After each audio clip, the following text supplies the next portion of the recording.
I'm a mom and a wife, and this is not my, I don't do this. This isn't my gig. This is Morgan. Sorry, hold on a second. Who's leading us in prayer tonight? Any volunteers? Huh? No, you do it, Randy. Come on. Okay. I guess I'll do a quick prayer, and then we're gonna do our pledges, and we'll get this meeting started. If everyone could stand, please. I'm still out of breath. Father God, thank you so much for bringing us all here tonight to hear what Texas Education 911 has to share. Thank you so much for bringing all these patriots together, and help us to just really absorb what you have to share with us tonight through these speakers, and help us to get engaged in our community and be active locally and across the state. Thank you so much, God. In Jesus' name we pray, amen. Okay. We're going to start with the American flag. It's over here. Ready? You want to hold it?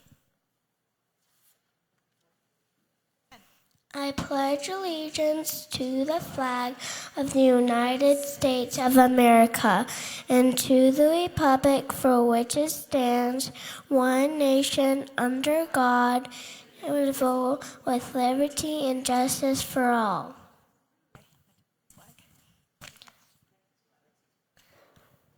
Honor the Texas flag.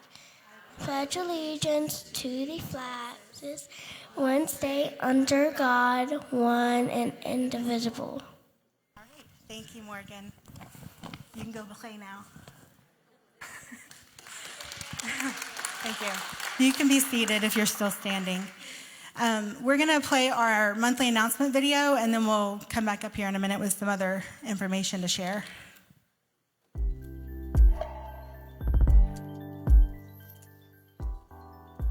Hello, True Texans. I'm Julie McCarty, founder and CEO of True Texas Project, and I made it a goal this year to visit each of our 20 locations at least once, and by the end of March, I'll be halfway through. I have loved seeing all the teams at work, and I look forward to seeing the rest of you soon. Okay, let's start this video off congratulating our Volunteer of the Month, Randy King of Tarrant County. I'm so excited that I'm making this video, so I can personally say, well done. I've worked with Randy over a decade, since we were still just Northeast Tarrant Tea Party. One time we'd finished a meeting and had supplies to take home. Nobody stepped up and I got mad. Out of 100 people at that meeting, I was supposed to do yet another job nobody else would volunteer for? No way. So I shouted, forget it, throw it all away. That's when Randy stepped in and said, I'll do it. And that's Randy. He's there when you need him. In fact, when you walk through our doors, Randy is the first person you see. He has a smile and a welcoming word, and that warmth is what keeps people coming back and keeps Tarrant County our largest location. Please join me in congratulating Randy King as the True Texas Project Volunteer of the Month.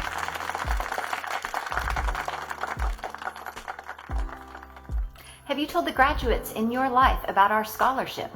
Make sure you do. We don't get a lot of candidates, so chances to win are really good. And remember, it must be a high school senior in a government school. People ask, why not homeschoolers? Well, I'll tell you.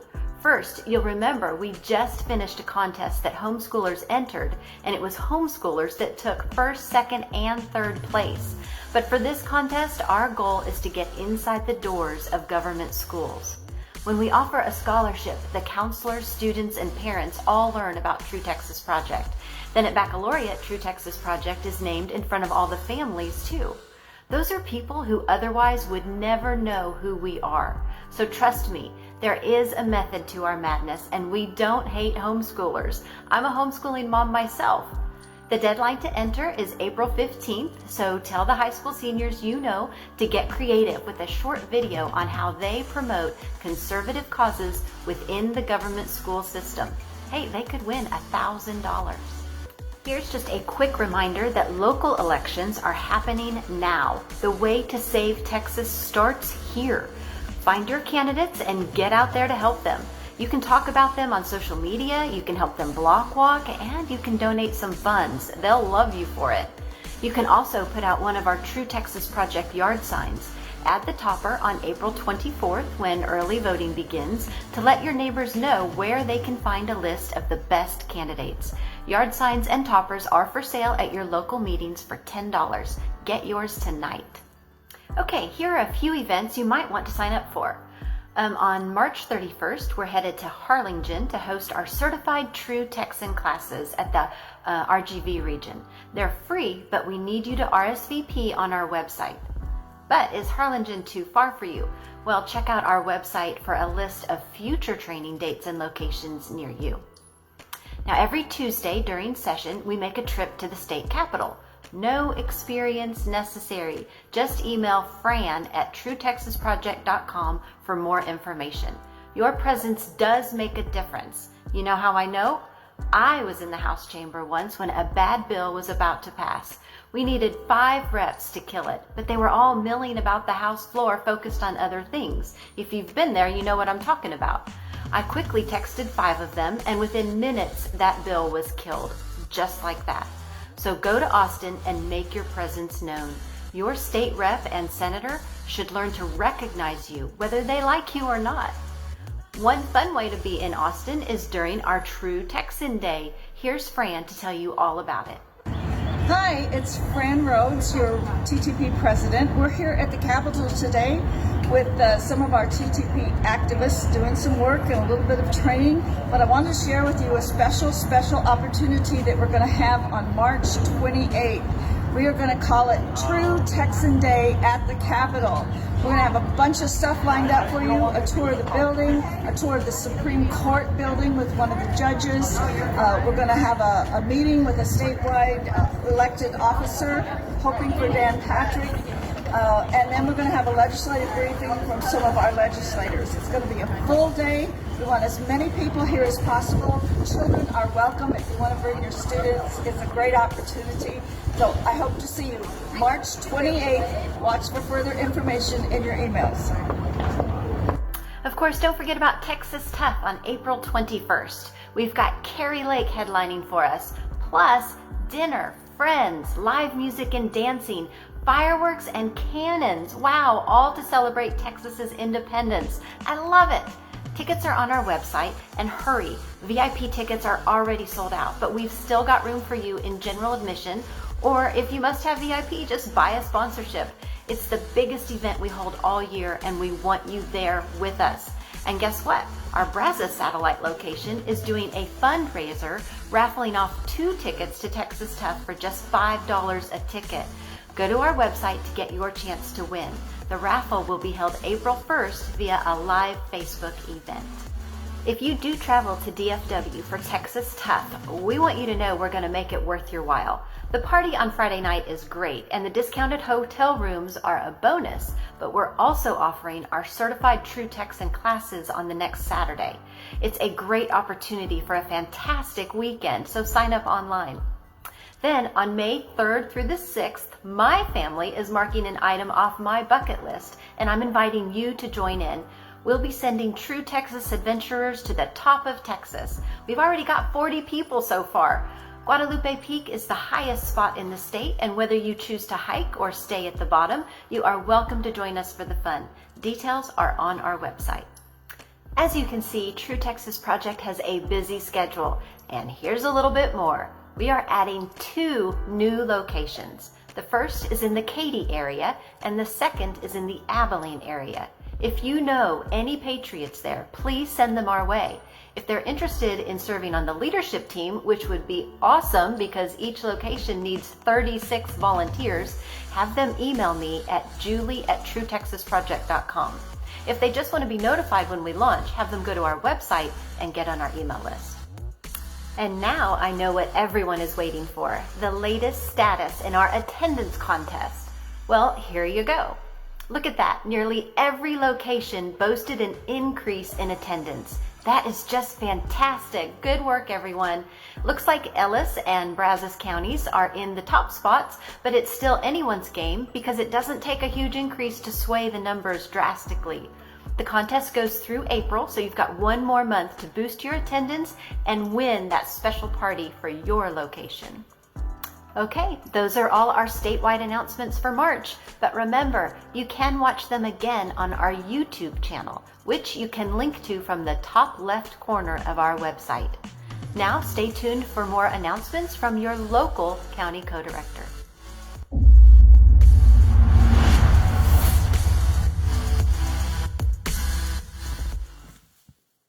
Okay.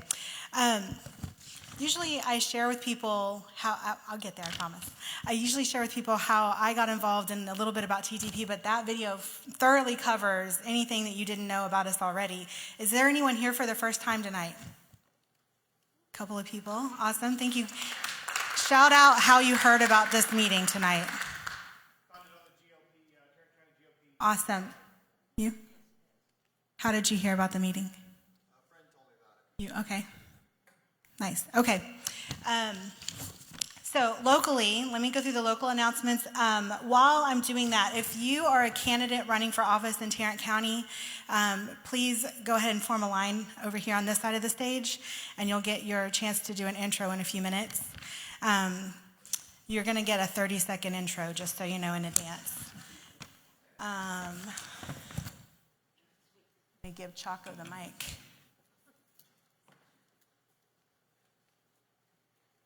We're not doing karaoke. No, you can. Okay. They'll just do it from right there. But not yet. While I'm talking about the announcements, we're also going to pass the hat. What we didn't mention in the video was that TTP locations are operated by volunteers and funded by donations. And every dollar that we collect as a donation goes right back into TTP as an organization and the satellite that's operating. So like it costs money to rent a facility, to run the sound, things like that. And so we cover those costs with donations. So if Jana, she's going to pass the hat. And while we're doing that, I will let you do the intros over here. So 30 seconds on the clock. Yes. Hi there. Welcome. And I'm doing the intros for the candidates. This is Jack Reynolds. Jack Reynolds, running for Tarrant County College District Board of Trustees, District 4. 30 seconds.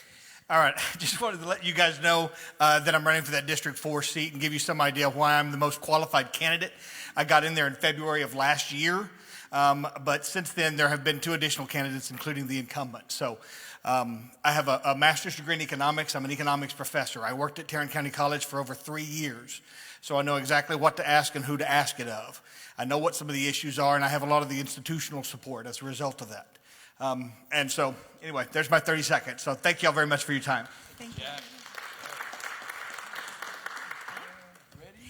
Hey there, I'm Susan Sorrells. I'm not a candidate. My husband's Phil Sorrells, your newly elected district attorney, and he will be here next month along with Tim O'Hare and Bill Wayburn. They are working together closely. They established an election integrity task force last month.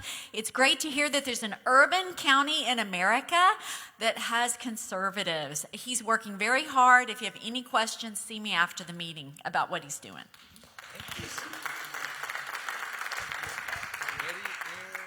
Good evening. My name is Richard Newton, and I'm running for Grapevine-Colleyville Independent School District, Place 6. And I'm a conservative Christian, and I'm running to continue the work of the majority that was put in place last year. I have been mayor of Colleyville for the last 6 years. My record is very public, is very conservative, and I have been elected mayor 5 times and council 4 times. I have a deep educational background. I've been a tenured professor at Texas A&M University for electrical engineering and many other things. Good job, Rick. Howdy. Good evening, everyone. Tom Wilder, your recently re-elected district clerk. I just wanted to tell you about a great thing that Tim did. The sheriff made a presentation, and I made a presentation on February 21st to do away with what the county put in late last year on a CRT program for try to make all of us take that. We got that up there, and Tim and his cohorts voted it out. So.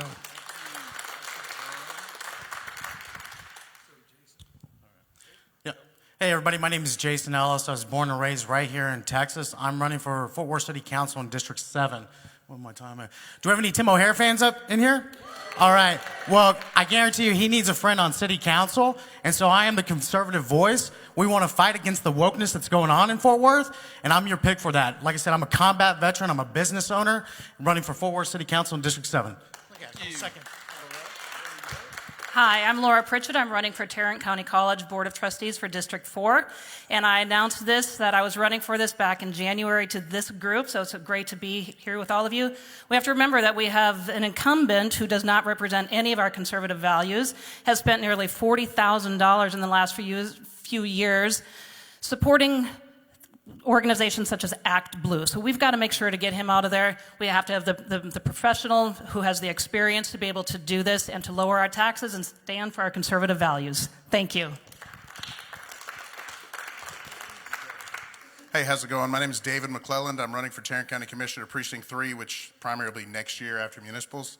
I was the Chief of Staff for the Tarrant County Sheriff for 5 years. I learned what's wrong. I'm running because I know I can fix it, so that's pretty much why I'm doing it. So thank you. Good job. You got 13 seconds, too. Hey, thanks. Hi, my name is Caleb Backholm, running for City Council in Fort Worth, and it was about 10 years ago when I was on the school board. We're talking about education tonight. So I was on the school board in my hometown in Washington State when out came this idea from up top that we were supposed to allow guys to be in the women's locker rooms in high school. I had 2 daughters in there, and I said, no, there's no way this can happen. Everybody else on the board voted for it. They were just normal guys. They voted for it. And we need somebody. I was the only one to vote against it. We need people who've been in the fight, that understand what's going on, and can oppose it on City Council. I hope you vote for me. Thanks. Thank you. Thank you. Thanks for doing that job. Yeah. Okay. Tarrant County has a couple of social activities coming up this month. On March 18th at 10 a.m., there's a meeting at, it's a coffee social at Kindred Coffee. That is on our website as well as our Facebook page. And on March 25th at 6 p.m., there's a dinner social at Back 40 Smokehouse. You will find both of those online and on Facebook as well. If you want any other information regarding those activities, you can contact Carol Widman, rncarol@gmail.com. I'm going to go ahead and just transition into our speakers tonight because I know they have so much information to share, and they could go longer than an hour, and I want to make sure they get their full time. So Texas Education 911, hold on one second. Do we have any educators in the room right now? One, just one, 2, maybe 1. Okay. I wish there would be more educators here to hear this. Just one to see what if their opinion is aligned with what's being shared. Because I think it's valuable information for everyone to learn. All right, y'all come on up. Texas Education 911.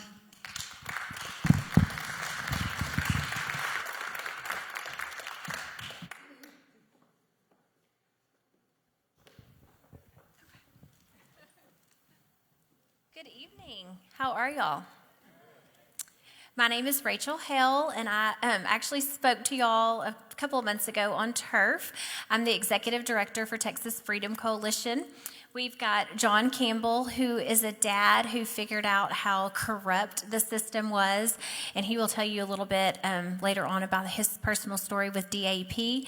And he balances all of the estrogen out in our team that we have about 30 women across the state, and he and Lee Spiller represent us very well. They're very knowledgeable and balance us out. And then we've got Kristen Bentley, who is the SREC committee woman for Senate District 1. And she is chairing the subcommittee of Stop Sexualizing Texas Children. And so she'll be bringing that up here in a little bit. Oh, sure. All right, you can go to the next page. I think I already. Okay, sorry. Keep going. That's Kristen. Yeah, John.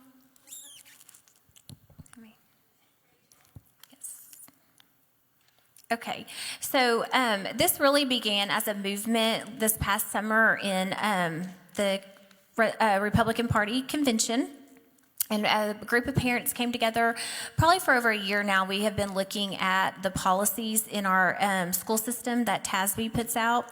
TASB is the Texas Association of School Boards. They're very woke, and they do not align with our priorities or our conservative values. And so we started looking through the policies to figure out how we could change it and give back more control to parents. We decided that I think there's like 12 or 15 on here, but we want to get back to basics. We want teeth. We're passing so many bills right now and have so many laws on the books that do not have any enforcement, no teeth in them whatsoever. So the schools can literally break the law and nothing's happening to them. We want to get back to a traditional classic education. And then we want to protect our children, and we want our parental rights restored. You can go ahead to the next slide.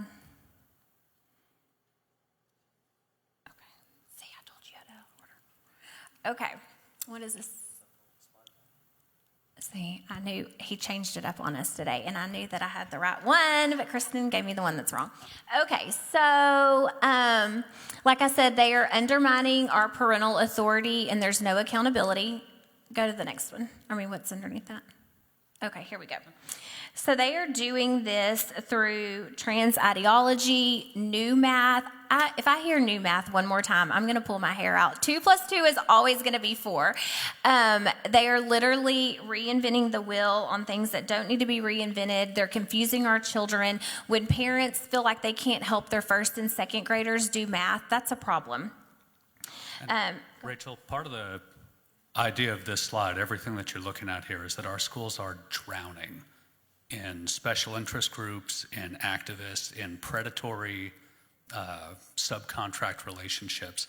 And this is just kind of meant to say that right now, most parents in the state of Texas have no idea what's happening in their schools. It's true. You go to the next slide. Yeah, and I would just say that I think that I've heard Melissa Beckett say this before, that we send our kids to school and they look like schools on the outside, but they have drastically changed over the last 2 decades. And what's happening on the inside is very different than what we would perceive as school or traditional education.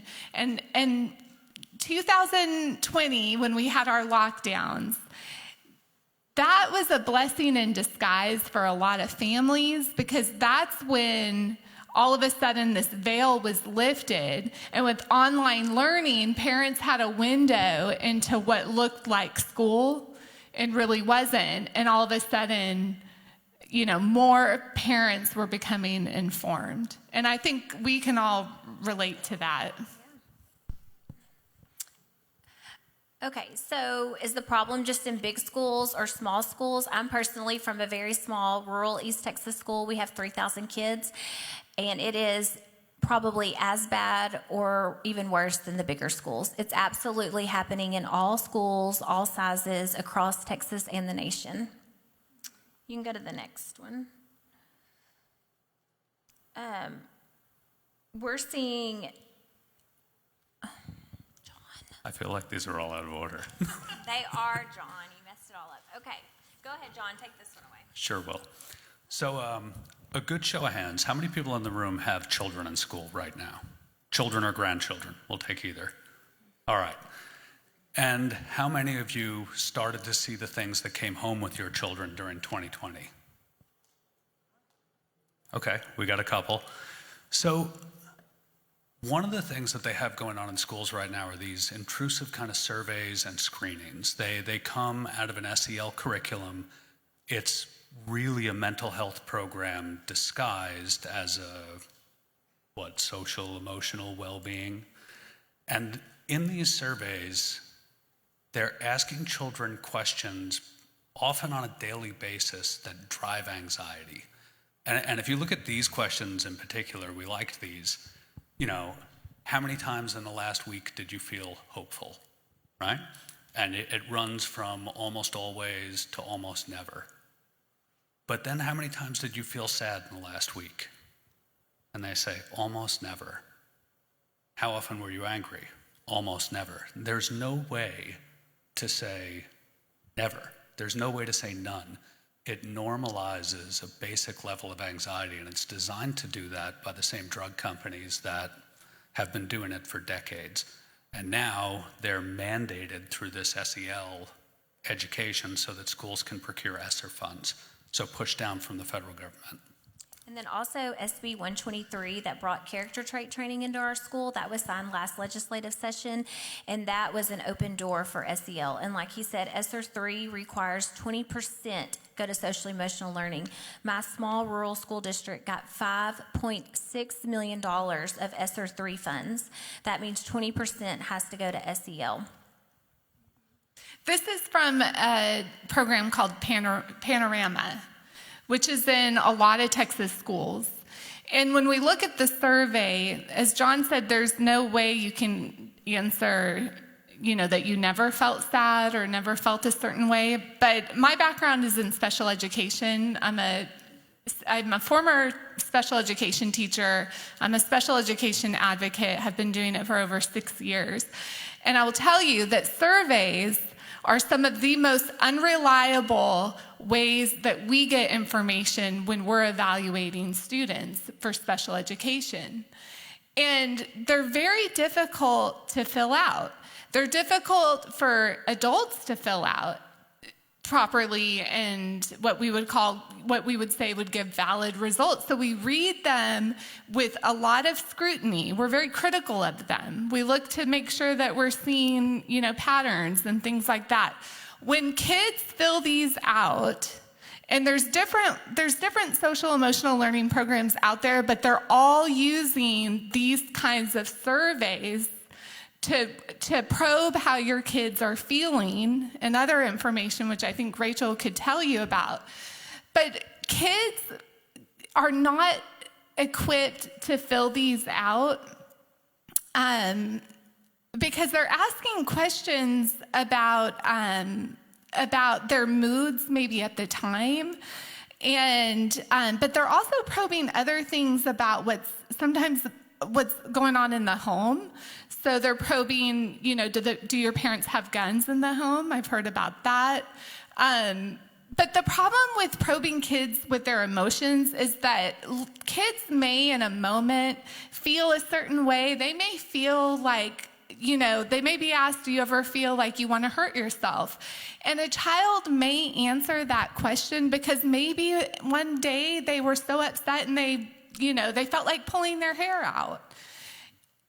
But that can open up such a can of worms because all of a sudden that child may be looked at as a suicide risk. What do you mean you want to hurt yourself? These are normal things that kids can feel. And then, anyway, it's such a problem. No, you're right on. And even like a more innocuous example, a survey asked a child, are you hungry? And the child consistently answers on the survey that they're hungry. And somehow this goes to CPS, like, this child's not being fed. It turns out that they're giving them the survey at 11 o'clock in the morning, 30 minutes before lunch. And we had a case like that in Louisville ISD where that happened. And a fun fact about Panorama, the CEO is married to the Attorney General Merrick Garland's daughter, who claimed that parents are domestic terrorists. So just so you know, that's who's in our schools. We're paying big bucks to him. Okay, you can go to the next slide, please.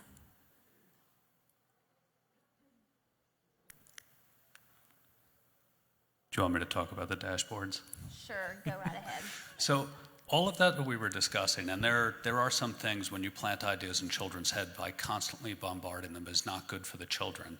But there are other predatory practices that are going on with these companies that are to fill this SEL gap with these surveys.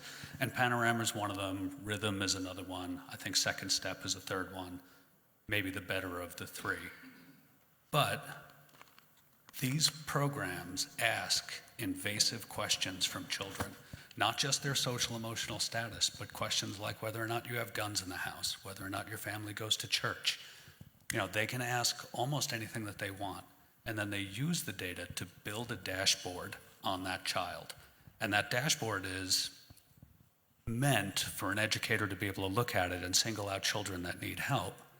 But on the opposite end of it, the companies that manage those dashboards are selling that data at about 6 cents a head. And some of that data, in some cases, turns out to be not anonymized.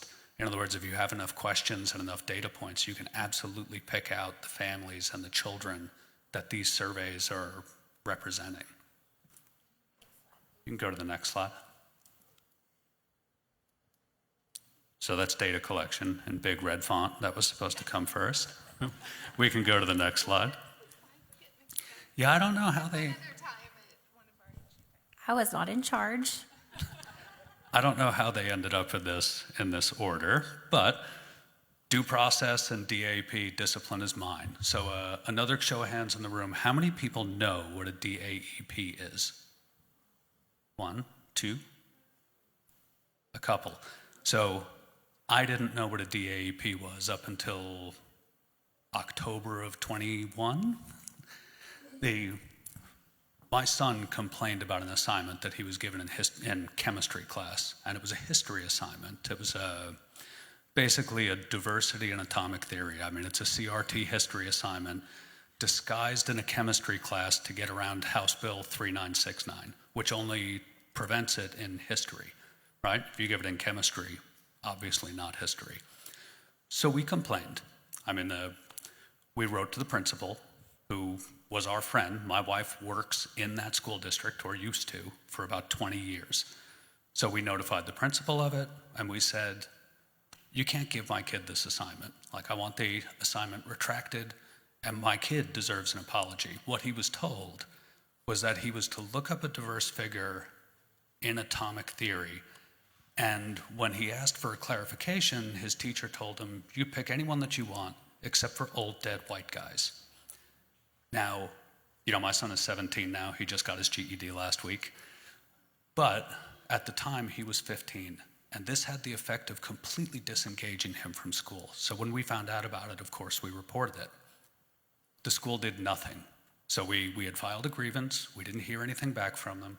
3 days later, we file a transfer to have him go to a new school in the same district. So from one high school to another. We just say, they're just weird in that high school. We don't want to be there. We go on winter break, and 2 weeks after we get that transfer, the police show up at my house. And they have in their hand a manufactured threat of violence against the very same teacher that implicates my son and was put in on the school's anti-bullying tip line. Now, fortunately, the Coppell police are really good. They came, they sat down at the kitchen table, we pulled up the social media site, we showed it to them, and they said, they filed it as unfounded. They said this whole thing has absolutely zero merit. It was over a month old. It was cropped to exclude context. It was put in anonymously. And they said, would somebody have put this in to hurt your child? And we would have never imagined that it was an employee. I mean, that we just weren't there. My wife was an employee there. So through a series of Freedom of Information Act requests, or like they call them PIRs at the school, but we got the police report. The police report looked fishy, and in the whole time, my kid is going through this DAEP process, and there's no stopping it. So a single administrator acts as, I think, tipster, but also investigator, judge, jury, and executioner. And I found out the hard way that parents in Texas have zero rights. You have no recourse. An administrator can do whatever they want. They can do it any way that they want. And the only thing that you could ever sue them for in court, unless it involves discrimination or the operation of a motor vehicle, is the damages for your attorney's fees. So it's a zero-sum game. So I know that was a lot. Well, and the grievance process is designed that you show all of your cards. So you're literally at each process, you're having to show them how you were hurt, how your child was harmed, what your cards are. And then there is nothing preventing them from manufacturing data. My school district lies to TEA all the time. You don't think that they're going to manufacture something against a parent and say that we've called these phone records when they didn't call the parent? Yeah, of course they are, because they knew exactly which codes that we were saying that they violated. So Thank you. So I should get to that. So DAEP is Disciplinary Alternative Education Placement. Essentially, these facilities are makeshift prisons, but they were made in 1995 expressly for children who committed crimes. And I don't mean that they, may have committed a crime, or an administrator thinks they committed a crime, or somebody reported it anonymously. I mean, they were arrested, tried, and convicted, and we did not want to take away that child's right to an education. So originally they went to JJAEPs, and then they expanded it and made DAEPs as a stopgap for rural districts that did not have access to JJAEPs. Which is a juvenile placement. Like my school Thank district, you. we don't have juvenile placement centers, so they have a DAP. But it only took about 2 years in 1997 for them to turn this around from children that committed actual crimes to some of the discretionary placements that you see here in this pie chart. And the pie chart's even misleading the way it is. I mean, right now, it says 50% of the children that go in a DAP are a discretionary placement. This can be anything from chewing gum, getting in a fist fight, drinking. We know one that drank a seltzer in a bathroom and was put in a DAP, an honor student and an athlete. I mean, my child had 0 disciplinary record before they decided to put him in for 45 days.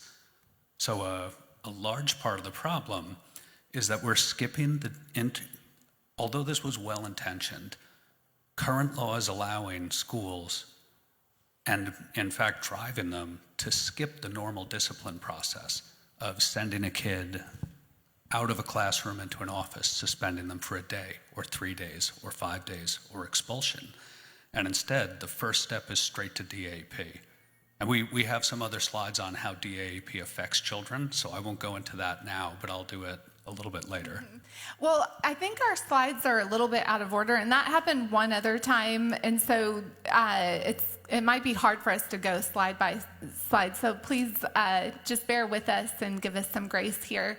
But one of the things that we want to do, that this movement, Texas Ed 911, wants to see this legislative session, is we want the DAEP process corrected, because what is happening to kids who don't deserve this kind of harsh discipline, when they get out of DAEP for some sort of minor infraction that could have been handled so much differently and better, is that these kids are emotionally impacted, traumatized, damaged. Your son, who was on track to graduate and go to probably a university or whatever, on track to graduate, got his GED. And that's good that he got a GED, but he was on track prior to this to graduate from high school until he was thrown into this unfair, system that was designed for actual juvenile offenders of some serious crimes. We're talking about crimes that involve sexual assault, really, really terrible infractions. And they're put in with those kids. I mean, so Kristen, you're a special education professional. My wife is for 25 years. I mean, I completely understand the intention here, where we want to protect teachers. And we say we have to get violent kids out of the classroom. Teachers are getting hurt. We have teachers that are stabbed, unfortunately. And it's very hard to find statistics on school violence that don't bleed into school shooting, because that seems to be the only thing that anybody reports on. But arguably, in the last 5 years, violence against educators has only gone up. These policies have been in place since before 2000. They're obviously not working. They're not working to protect teachers, and they're hurting students. And it'll be 15% of all Texas school children will go through a DAP facility in their high school career. So from 8th grade to their senior year, that's more than 1 in 10. And those kids that go there, 30% of them have juvenile justice contact within a year. Most of them end up going back. So, next slide.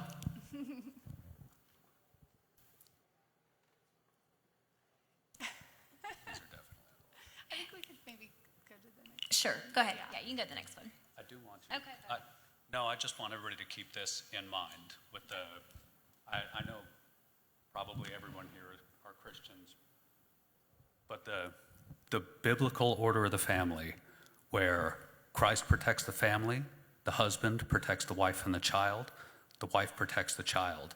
This is the natural order of things. And I want you all to keep this in your mind, although most of you probably know it already, when we get to some of the slides talking about SEL, wherever they may be. Well, I mean, if you think about it, the school districts, I testified this past July before the public ed interim charges and told them to stop taking the federal funds. We don't need this. And they just look at you like you're crazy. And I lost my train of thought. Go ahead. We can go to the next slide. Yeah, go ahead. Anyway.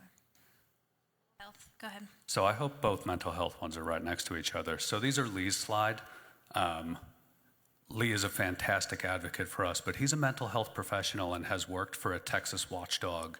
He's the executive director of the Texas Commission on Human Rights. So for the last 25 years, he was a mental health professional that was going to sanitariums and state schools. If anybody saw the documentary Against Their Will, I think it was a reporter that pretended to need help and went to a state school, and they locked her in a room and then wouldn't let her back out. Like, she was reporting and undercover, but when she said, okay, I'm just kidding, I'm a reporter, they said, you hear that? She's a reporter.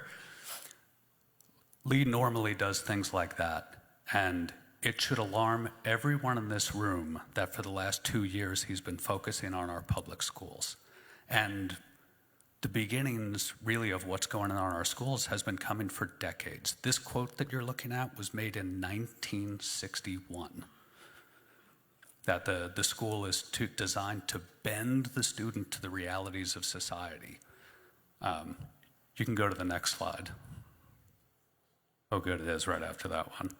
So after that, in 1961, this quote comes out in 1973, and this isn't some quack.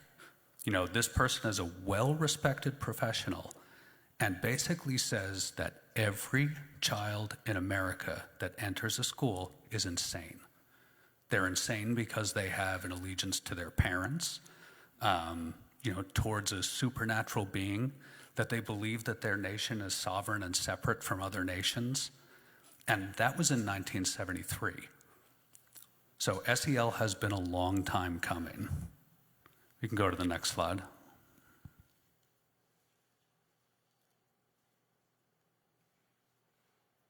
I feel like we did this one. Let's go to, you want this one? Yeah, I think that this, and again, we're so sorry these slides are all kind of out of order, but when we're talking about the problems initially, we're talking about really what is undermining parental authority.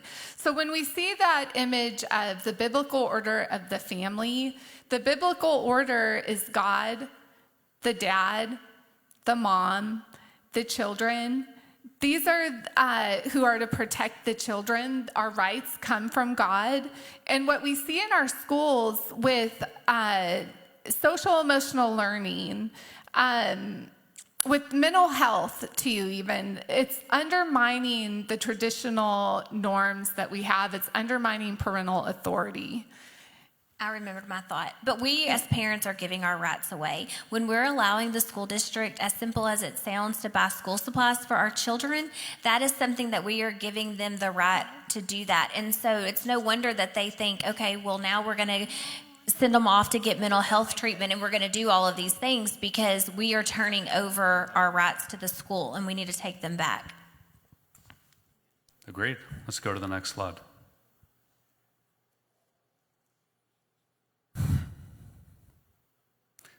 So this is from one of the open records requests that was done to a parent requested to see data and examples of one of the curriculums that was being used. And the response that they got back was that this would hurt our marketplace value if we were to give you information on this. So we're supposed to be able to see the curriculum that our kids are getting at school, and as parents, we have that right to see that, and yet this parent wasn't given that because. And it wasn't like it was a private contractor. This actually came from a university in the state of Texas. And it was actually Lee that put this information request in and was asking for the data in their curriculum. And they basically told them that no, this university is a vendor in the marketplace, and sharing that data with you will jeopardize our position in the marketplace, which is unacceptable for a publicly funded university. Next slide.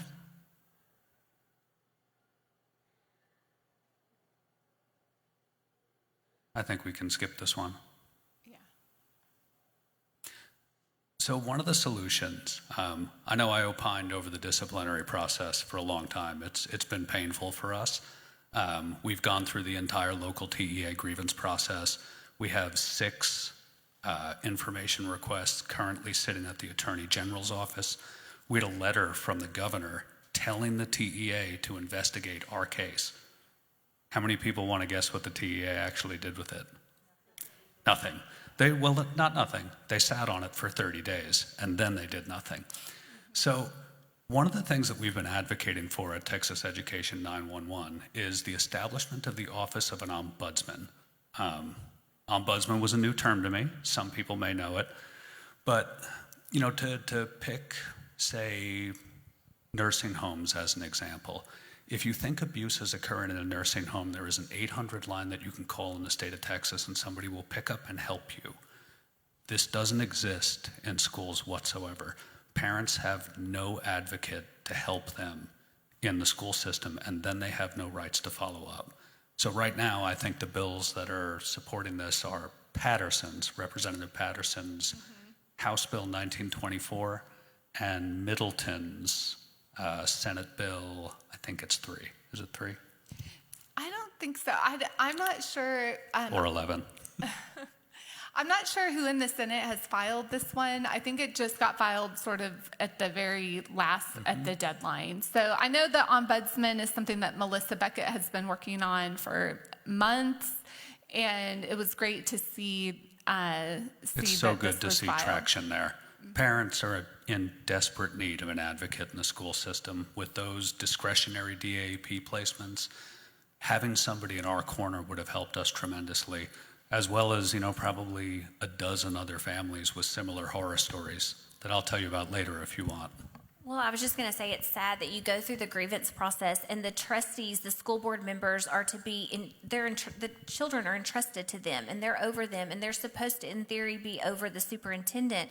But you've got TASB telling them, oh, you're the team of 8, you're partners with the superintendent and you're their friend and your buddy, and they're not going to go against the superintendent. In the 90s, they would have overturned DAP placements. They're not doing that any longer. And so we literally have no recourse. It's scary. Next slide. It's like the lottery. Yeah. So, I apologize for this. I think I am the person responsible for this. Problem 2, schools are failing academically, and I at least hope that these 4 or 5 slides are in order because it'll make it easier to talk about. But all of the things that we're talking about, runaway discipline policies that are completely uncontrolled, SEL, mental health surveys, classroom teachers only get to spend, in Texas, roughly 15% of their time in a classroom providing direct instruction. Everything else is eaten up by electronic systems, reporting systems, emails, surveys, mental health, discipline, and we, as a state, need to return our teachers to the classroom to do the thing that they came there to do. If they're a math teacher, we need them to be spending at least half of their time teaching math. You go to the next slide. Oh, good, they are in order. So Birdville is the school district here, and I want you all to look on the far right side where it says masters, right? And there's 2018, 19, 21, 22. These are the number of students that are mastering reading, math, science. And right now, in a good school district, you're looking at 40%, 24%, 19%. And these numbers are good compared to a lot of other places we've been. But these numbers are misleading because they're changing the raw score. So when I think of masters, I'm thinking that you're getting like 100% on a scale of 1 to 100. Masters actually, in most cases, is a 70%. So they're making a C basically in masters. So meets is less than that. I mean, you're talking like around 50%. So our kids are failing, but they're throwing masters up there. So you think, oh, this is great that we're making at least, 40% or making 100. That's not true. They're making around 70%. Next slide.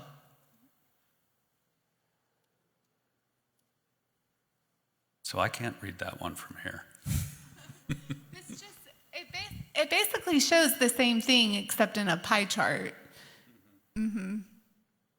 And so what we're seeing, though, is that kids are not achieving in areas of reading, writing, and math and science. But the scores are just continually, going down in most Texas schools. And the just the grade level standards, kids are moving on to the next grade, but they're actually not mastering that grade level. Next slide. So where all that data comes from, the STAR tests cost the state $97 million a year to administer. It's a mind-boggling sum of money. There are other companies involved in it. Cambium, Pearson, all of the usual players that make textbooks and tests are all involved in it, and they make good money off of it. But what are we really getting for the STAR test? Yes, we want to have accountability. We want to know whether children are learning or not. And right now, I'm sure everyone in this room has heard, teachers are just teaching to the test. And in a lot of cases, they don't have a choice. But even teaching to the test, we're only getting mastery at 40%, 18%.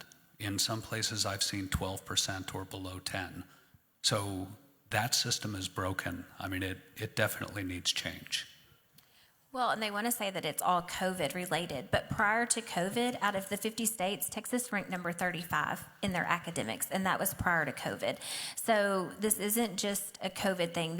We've been on a decline for a long time. And I had a daughter last year was a freshman in college, and I had a freshman in high school, and realized the first semester the level of education that he was getting was so far dumbed down just in 3 years of her being a freshman that I pulled him at Christmas and started homeschooling him. And honestly, I wish I had done that so much sooner.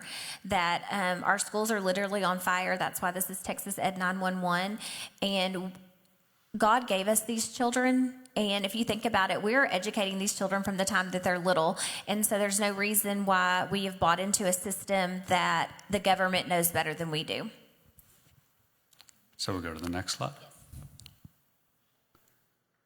So some of this we already talked about, but since the beginning of standardized tests, reading competencies have gone down. Teachers' time to teach is going down. Their work satisfaction is going down. Math competency, writing competency, all headed south, which is why we think the STAR test needs to be eliminated. It's much like the DAEP that was designed with good intentions to accomplish something, and is not meeting that purpose. The STAR test is doing the same thing. Go to the next slide.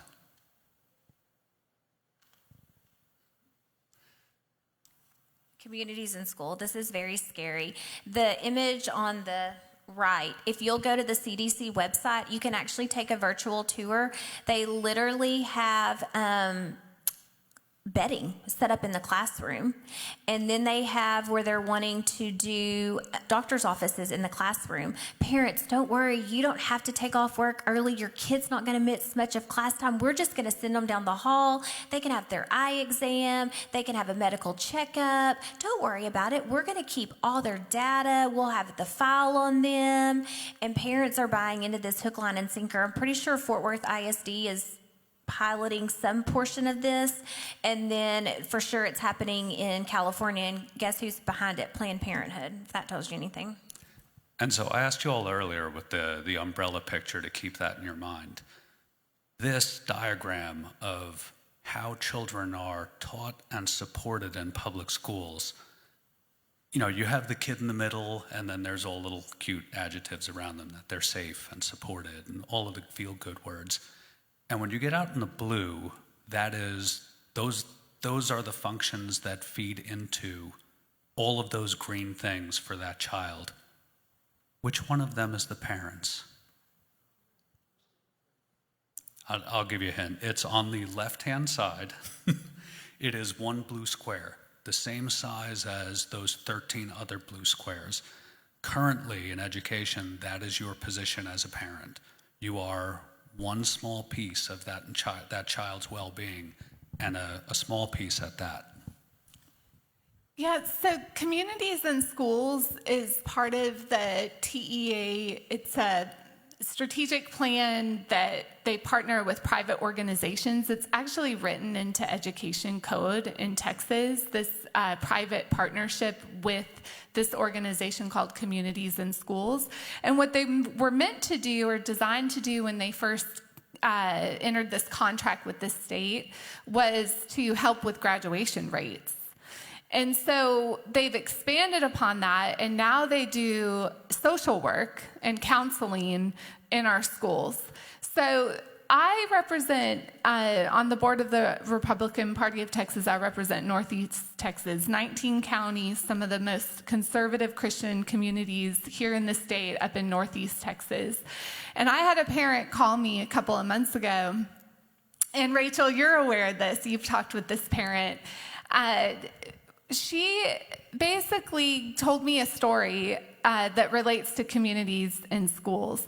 And what happened to her is we have a teacher in Longview ISD in an elementary school in the middle of last school year, so not this current year, but last year, transitioned from male to female in the middle of the school year. This is a STEM teacher who sees a lot of different grades and a lot of different students in the school. This family, this mom who called me, they did not want their child in this person's classroom who was going through this transition. Their daughter was in the 4th grade at the time.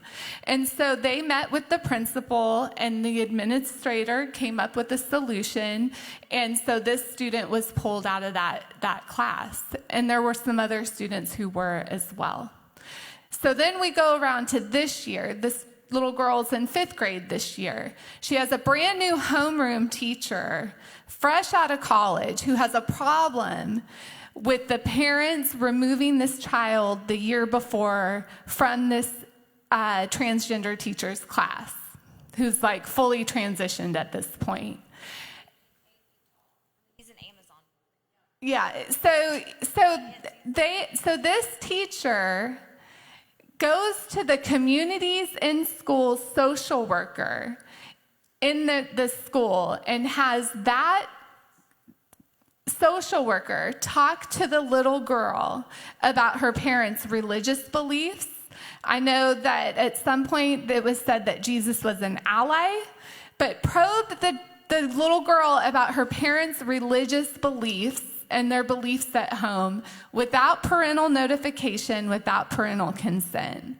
That's what Communities in Schools is doing. And so this mom did the right thing, and within 2 days she pulled her daughter out of the school, and she's homeschooling her now. It freaked her out so much. Yeah. Oh, you might know more of the story. But Well, she ended up having the whole class write to the little girl and send her letters at home about why did your mom pull you out? We miss you. I mean, like all this crazy stuff. Yeah, I mean, it was insane. Go ahead. I lost my train of thought there. One of the reasons that they feel like they can do this, and not just entitled, but kind of mandated to, and I hope I get the chapter right, I think Education Code Chapter 26 is there's a preamble in the beginning of this that says, educators and parents are partners in raising their children. Now, one, we're not partners. Your job is to educate my child. My job is to raise my child. But two, if we're going to be partners, I'm not going to be the second partner. Right? I mean, at the very least, we could change it to say that parents and educators are partners. Let's go to the next slide. This is all Kristen. Oh, boy. And before we do this, I get to talk now. Okay. I think there was at least one child in the room was Sarah's. Are there any other children in the room still? Are there children in the room? Okay. Nothing Okay, here good. is super graphic, but it is a touchy Well, subject. sexualization of our children is something that I could talk about for hours. And so, let's go to the next slide. And we are going to have some graphic content come up, but it sounds like there aren't any children present. So we can go to the next slide. So the Republican Party of Texas, in case you're not aware, we have a legislative priority. We have 8 legislative priorities, and one of them is to stop sexualizing Texas kids. And encompassed in this priority are 2 things, really. One is to remove the affirmative defense from what we have in our law to define harmful to minors or what is obscene to minors. And then the other part is to make sure that we remove any of the sexually explicit materials that we're finding in our schools and that we're prohibiting discussions related around human sexuality that is really inappropriate. So conversations about gender and sexual orientation, we don't want that discussed in Texas schools. And the Republican Party of Texas is fighting to get legislation passed that will prohibit that. So I know a lot of us are aware of what's happening when it comes to the sexually explicit materials in schools, but I'm surprised that actually there are some people, I live in this bubble, I guess, where I think everyone knows what I know and seeing what I'm seeing, but a lot of people still have not actually seen the materials that we're finding, including our legislators, which is a problem, and I'll get to that in a second. I did bring my dirty book bag of examples that you can come see me afterward, and I'm happy to share the material with you. But this right here is a book, All Boys Aren't Blue. It's in Texas libraries, school libraries across the state. And you can read right there what it depicts. And it depicts these things graphically: anal sex, oral sex, sex between 2 cousins. It promotes watching pornography. It promotes smoking marijuana. It promotes drinking alcohol as a minor. But it is so explicit that it would make you blush, make your jaw drop. It's shocking. And this book is in Texas schools. It's also recommended by the Texas Library Association, given a Taysha Award, and recommended reading for 9th graders. So we can go to the next slide. Kristen, earlier, before we do, you brought up affirmative defense, which is a term that up until a year ago, like DAP, I had never heard before. So maybe for the people in the room, what is affirmative defense, and how does it allow them to give this material to a child? I think we might get to it in just a minute, but basically that book, let's go back to that slide one more time, if we can. So All Boys Aren't Blue has some very, what some people would consider obscene kind of language or just obscene scenarios. And, but when we actually look at what obscenity is in the law, and when we look at what materials that are harmful to minors, which is based on obscenity. When we look at the legal definition of that, we have to take it as a whole. We have to take it as a whole. So there aren't really any books that meet that standard, because when we take the theme as a whole, they aren't obscene. And when we take the theme as a whole, there might be some value social value. Certainly there are some people who would argue that there's social value to this book. And so, but also included in harmful to minors law in the penal codes, which is obscene materials, is an affirmative defense, or also known as an obscenity exemption. And what that does is say that if it's for educational purposes, or scientific purposes, or for law enforcement or judicial purposes, that can be used as a defense to distributing obscenity. So in short, if you give this book to a minor, you're going to jail.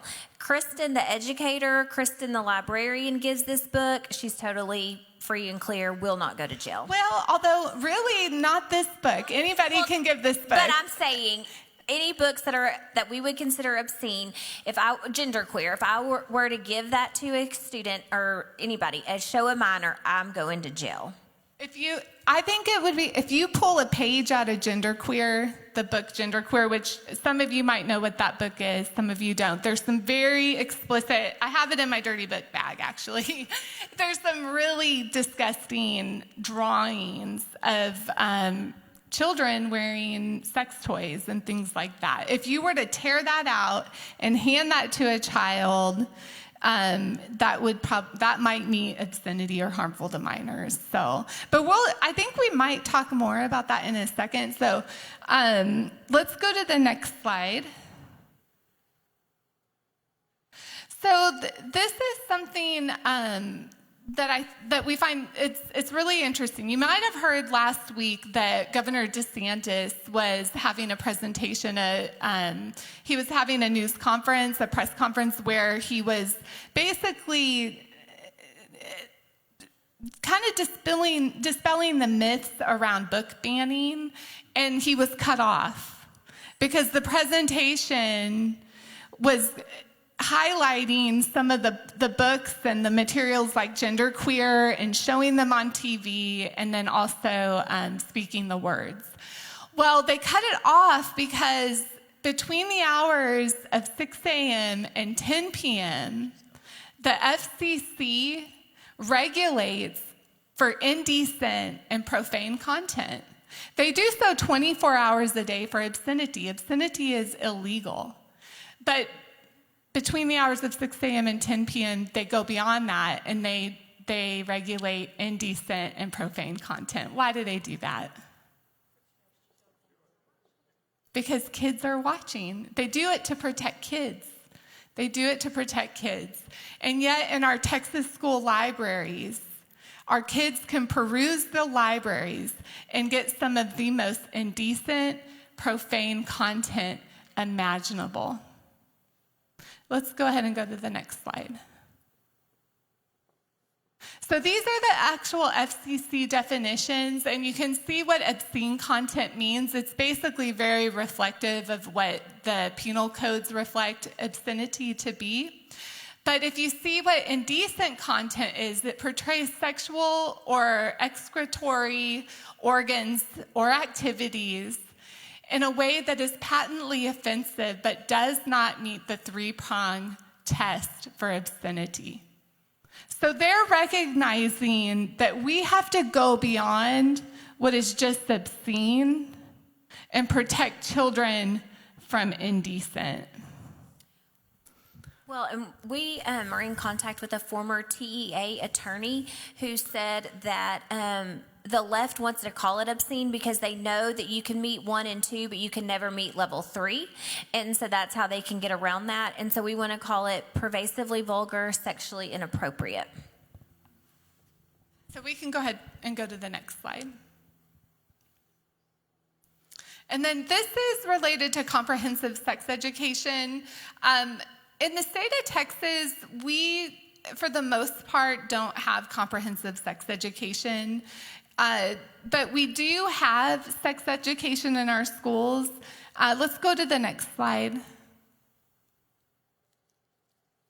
And then let's go one more, I'm sorry.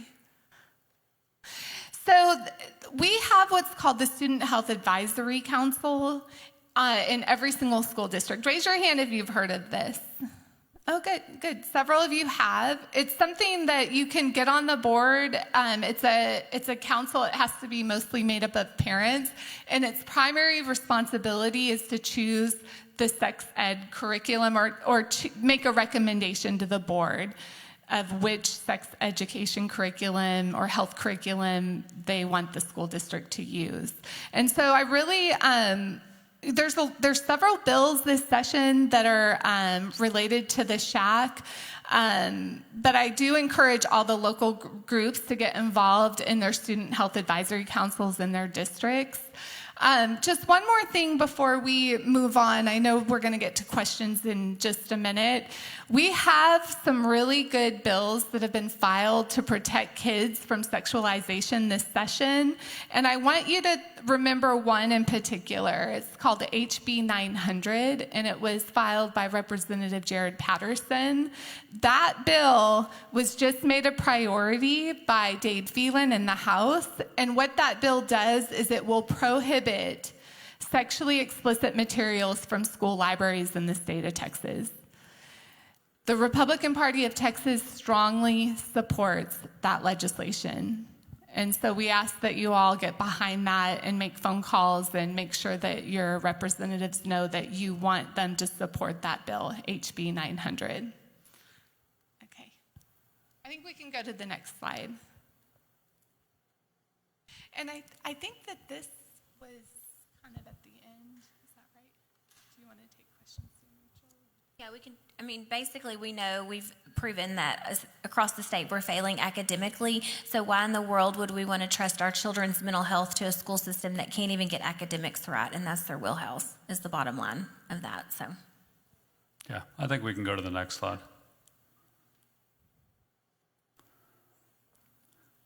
Keep going. So, the way schools are supposed to be, we the people in this room, are supposed to elect the school board, some of which we have candidates in the room for, which is fantastic. And the TEA is supposed to advise. That's not currently the system that we have. We could go to the next slide.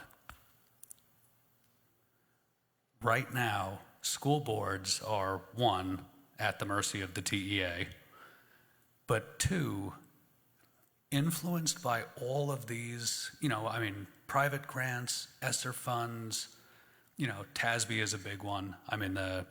The irony of TASB is that you pay taxes to the school district to educate your children.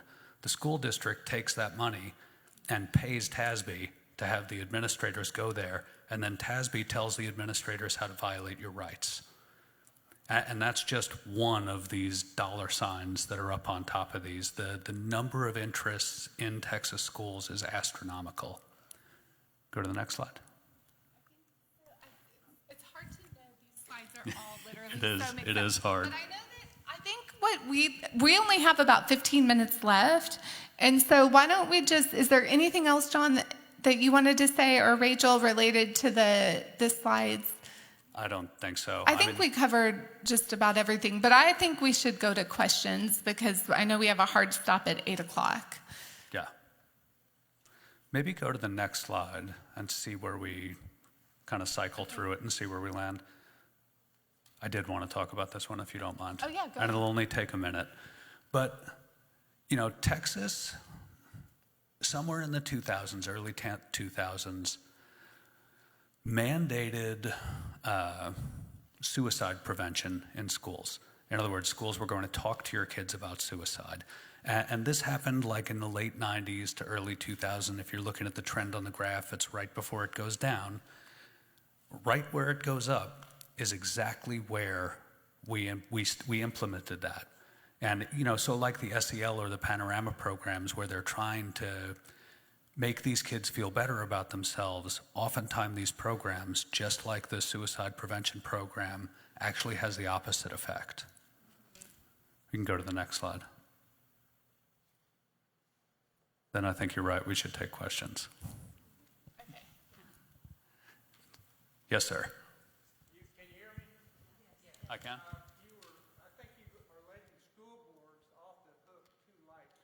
I agree with you that CASB trains school boards to be a team, listen to administrator, and not ever go differently. However, being a mayor for many years, I understood how that worked, and I asked our school board questions, what's the authority of the board? I was flabbergasted by the answers I got. They didn't know. I read all the legal procedures and all the local procedures. I found out the authority of school boards is exactly like city councils and mayors. They have total authority on the school district. They can make changes. Our school district, just in the last year, has finally got a conservative majority. They put in place a policy that for books, and I think it's an ingenious solution, they have a restriction area. Parents are the only ones that can let their kids go look at books in the restricted area, so they can put whatever they want to in the restricted area. But the other, go ahead. So yes, sir. And if I remember correctly, were you running for a seat on GCISD Yes. school board? Yes. And that is the district. I'm your neighbor over in, I'm in Capel, Flower of Mound now. course, I was yeah. in Capel. Yeah. But I've heard about the victories that they had over there with Yes. their school board, and it's uncommon. Yes, it is, but it doesn't have to be. I think No. you need to educate people, and so I'd encourage you guys when you give these talks to say that about school boards. They have the authority to elect people that are willing to go do it. Now, I don't want to take up all the time, but you talked about stars. So one reason I'm running is because in our school district, we had a policy for a decade based on social and emotional learning. And everything you've said about academics is true.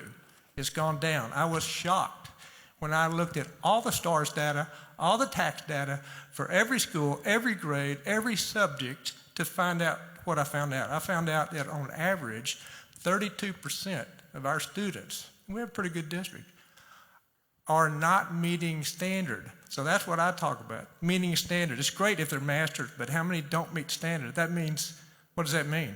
They're failing. They get passed anyway. And then if you break that down a little bit more, we have a 27% Hispanic, 7% Black.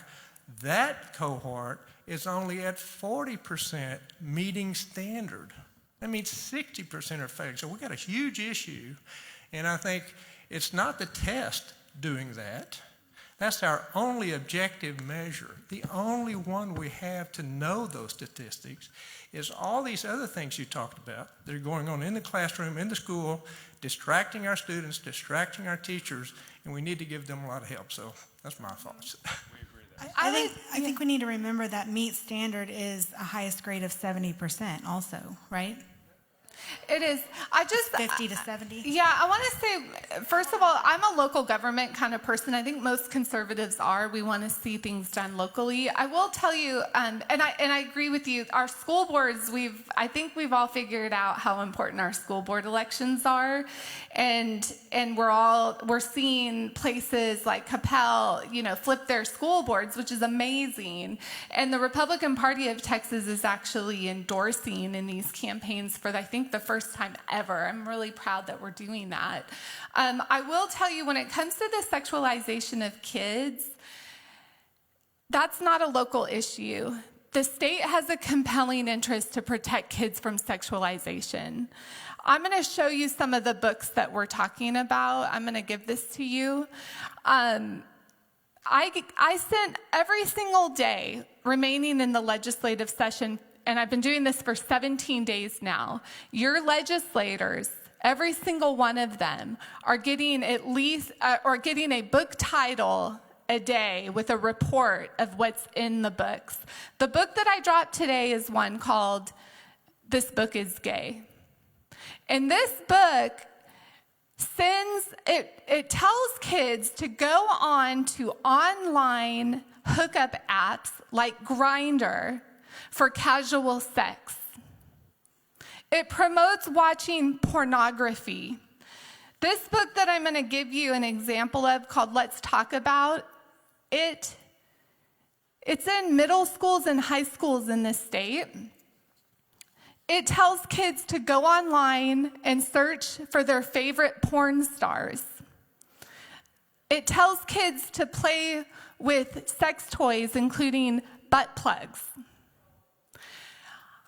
I don't want those books in a separate section of the school library. The state has a compelling interest to protect kids from sexualization. The books do not belong in the school library, period. And so legislatively, we have to make sure this session that the books are prohibited from the library, because locally, a lot of school boards are taking this approach where they can be in a separate section because they don't realize that they can remove the books now. They don't realize that they can do that. Okay.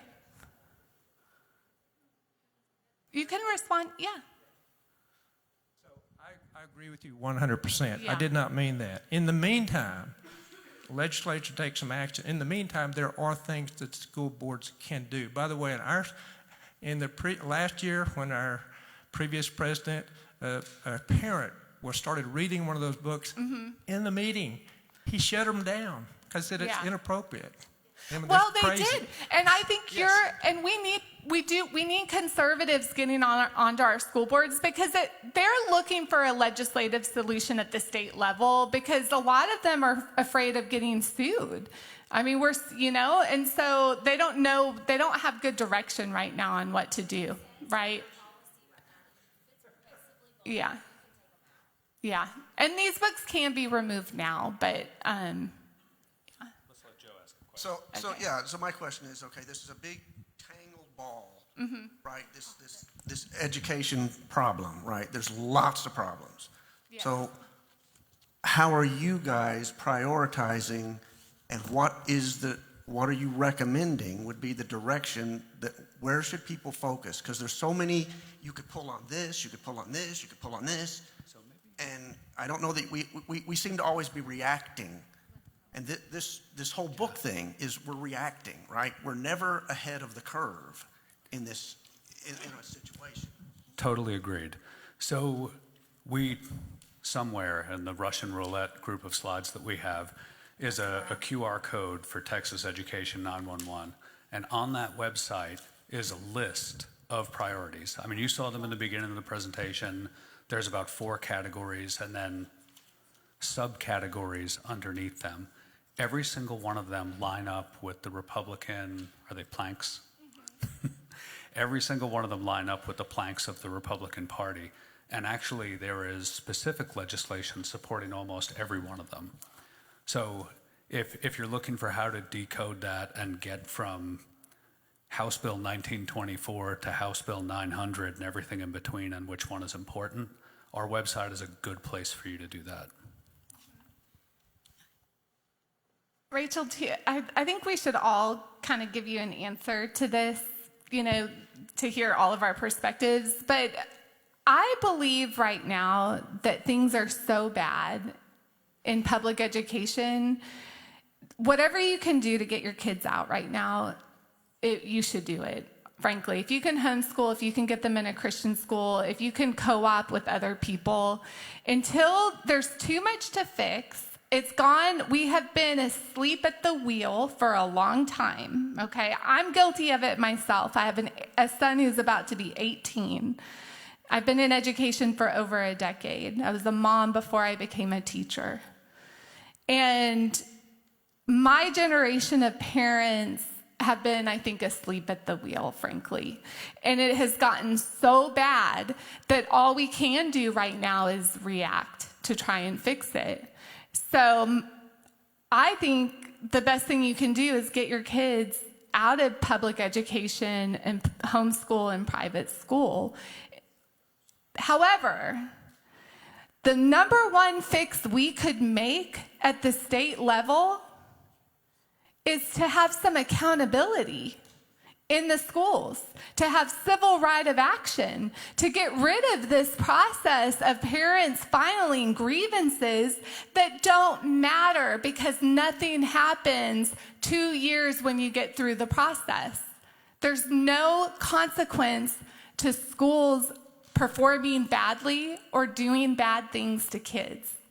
And so the most important thing we could probably do to correct the problem, and this is outside of the sexualization issue that I'm really passionate about, and I'm sorry, I know it comes through sometimes probably too intensely, but it would be the ombudsman to start to try and have some accountability again in schools, and to get involved locally to flip your boards, because we do have some good school board members, and we do have some really good teachers and superintendents out there. And some really good Shack members. I don't really have anything to add, but I was thinking about there's the do not hire registry, and have y'all noticed all of the people that are arrested, it seems like weekly here in Texas for having sex with students and indecent exposure and things like that? The do not hire registry is almost a joke. There's no accountability in that. We've literally done PIRs, and it shows why these people were fired, and then it says do not hire, yes or no, and they still have them marked as yes. So there's a lot of issues, but I do think that we need to personally fix the public schools, because there are going to still be a lot of children that will remain in public school, and so I think that we owe it to them to try to fix the problem. But get your kid out. You don't want to sacrifice your kid at the altar. Okay, real quick, I just want to add one thing. I'm a lawyer, and as the wife of your DA, I want you to know that your DA and I have had a book issue ourselves, and we're very successful at fighting that all the way up in the Birdville School District. But also, you're talking about an affirmative defense. That means they have to prove the educational purpose about why are we exposing these kids to anal sex. They have to prove that.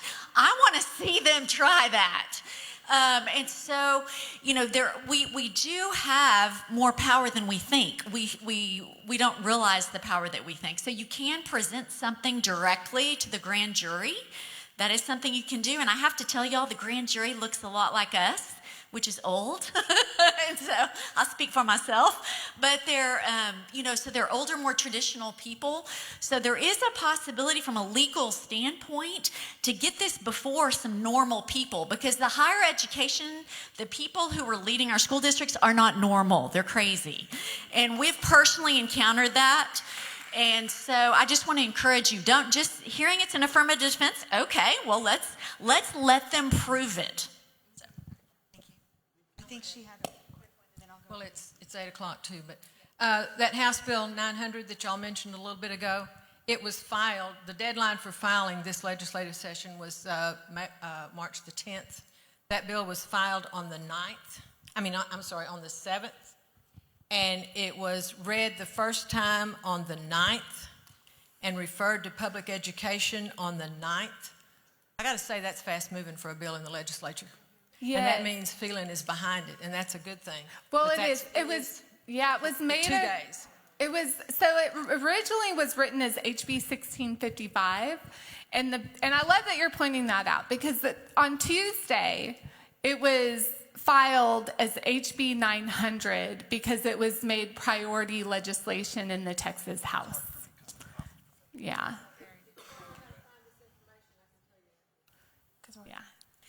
We've got one last, and I told him to be quick. All right, I'll try to be quick, but remember, I'm an economics professor. That doesn't come natural to me. So a statement, I think Joe kind of really hinted at this, and I think part of the problem that we're not recognizing is these folks are embedded in every facet of teacher education. Let me give you one example. To teach future teachers at Texas Christian University, Disciples of Christ affiliated, you have to sign a statement in support of diversity, equity, and inclusion. You cannot even teach there without signing that. They're in the education prep programs. I worked my way through grad school as a high school math teacher. I have a doctorate degree in educational leadership and policy studies. They're in every facet of the process there. So all the teachers are graduating, they're having to go through this. And anytime you try to object, you're going to get in trouble. When I was a grad student, I had a huge problem with them pushing a lot of this. This is kind of predates the CRT stuff. But they were pushing a lot of that in the class, and I was pushing back on it in the class and offering the alternative views very politely. And I was called into a meeting and told that if I didn't stop disrupting the class, that I would be removed from the program. So there's that. I wanted to ask y'all a specific question if I could, because you mentioned the DAEP and the issues with discipline in the classroom. Has restorative justice come to Texas? Do we know about this? Because that was not part of the presentation. I was just curious where we are with that work. 100% restorative justice is here. Yes, sir. Yeah, Rachel and I were talking about DAEP on the way here, and she was telling me about a DAEP case that she was challenging out in Henderson, Texas. And we were looking at the amount of kids, and there was a graph up there that you remember that showed how many were, what do you call them? Discretionary. There's mandatory and there's discretionary. And the mandatory ones are harder to get around because they're for things like sexual assault, bullying, controlled substances. But the discretionary ones can be things like skipping school, having your cell phone, just more minor infractions. But we were trying to figure out what kind of money is at play, but also, is there restorative justice at play here to show that it's not just a certain minority that's being sent? You know, they're having to even out what that looks like. So they are having to make sure that enough white kids, enough Hispanic kids, enough Asian kids, enough black kids, that they're all, you know, it's reflective of all of them. And how unfair is that? The term for that is a quota. Okay. Okay. All right, we got to wrap it up. Perfect. All right, y'all give them a hand, please. And they will stick around for a little bit afterwards if you want to talk and ask questions in the lobby and then kind of outside, because we have a hard stop and it's 8:03. Next month, we will be back here on Monday, April 10th, and we have our speakers are Tim O'Hare, Phil Sorrells, and Bill Wayburn. I know that you guys are excited about that meeting, so tell a friend, bring a friend, and meet us back here on April 10th at 6. They have a handout with the priorities on the table in the back. Thank you, guys.